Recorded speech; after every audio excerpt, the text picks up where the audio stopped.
Ինձ թվում է ձեզ համար գաղտնի կամ նորություն չի լինի, եթե ես ասեմ, որ Հայաստանը վաղուց արդեն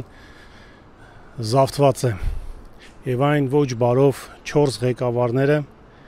Հայաստանը բերեցին, հասրեցին մի կետի, որտեղ Ալիևը ոնց ուզում է ձեռք է առնում հայերին եւ ամբողջ երկրին ասում է Հայաստանը ի վիճակի չէ մենակ գոյատևել, տվեք ինձ, ես տիրություն կանեմ։ Եվ սրանով նա ոչ թե ուզում է տիրանալ Հայաստանի հայերին, այլ ամբողջ երկրի հայերի արմատներն է ուզում կտրել այն կապը, որը կա Հայաստանի միջև։ Նիկոլի ձեռքով խայտառակեցին ամբողջ հայ ազգը։ 1000 տարուց ի վեր թուրքերը եւ այլ ցեղատեսակներ եկան գնացին, բայց Հայաստանը, Արցախը, հայոց լեզուն եւ եկեղեցիները մնացին։ Իսկ հիմա ներսից խայտառակում են մեր ազգայինը։ Եթե դրսից էլ մեր երկրի պահով անպատիվ բաներ են ասում, սրանք չեն արձագանքում։ Եթե նորմալ ղեկավար լիներ, ապա չէր ասի, որ Արցախը Ադրբեջան է ու նման հիմար արտահայտություններ։ Բայց Նիկոլը ամեն ձև կարողացավ հայ ազգի անունը գցել ամբողջ աշխարհով մեկ, որ հիմա նույնիսկ տաջիկներն են մեզ վրա զարմանում, ասում են ձեր վարչապետը ոնց կարող է վեհափառին այդպիսի բաներ ասել, իսկ եկեղեցին Չուլանի հետ համեմատել։ Ուրեմն սրանք տեսնելով, որ հայ ազգը կոտրվող ազգ չի, սրանք որոշում են կոտրել հայի հավատքը դեպի եկեղեցի, դեպի կրոն։ Ու այդպիսով կոտրելով հավատքը նրանք կտրում են ամբողջ երկրի հայերի միասնությունը, միաբանությունը, որովհետև դուք գիտեք, բոլոր արտ երկրներում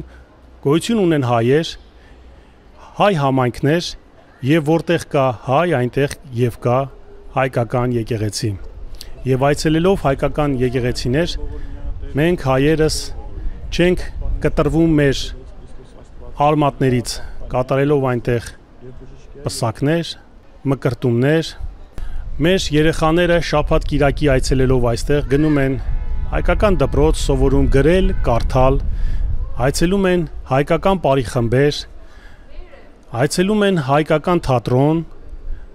թանգարան եւ դրանով մենք շարունակում ենք մեր գոյությունը որպես ազգ։ Նիկոլի կատարածը ոչ թե վեհափառի կամ սրբազանի հարցն է, կամ ինչպես դուք եք սիրում ասել, ինքը ուզում է եկեղեցին մաքրի։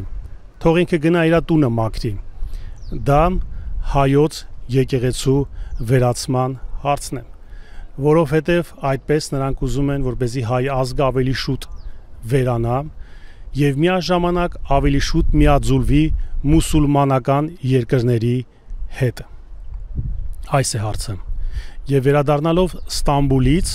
Նիկոլ Փաշինյանը ձերբակալել է տալիս Միքայել Սրբազանին, որովհետև Միքայել Սրբազանը երկրորդ մարտն է եկեղեցում, դրանով նրանք չեն ուզում, որպեսզի վեհափառից հետո Միքայել Սրբազանը հանկարծ չնշանակվի։ Նիկոլ Փաշինյանը խայտառակում, վարկաբեկում է հայոց եկեղեցին։ Եվ այն ամենը, ինչ դեռ մնացել է Հայաստանում արժեքայինը, ազգայինը։ Այդ արվում է նրա համար, որ մեկ ընդմիշտ փակվի հայ ազգի, Հայաստանի հարցը,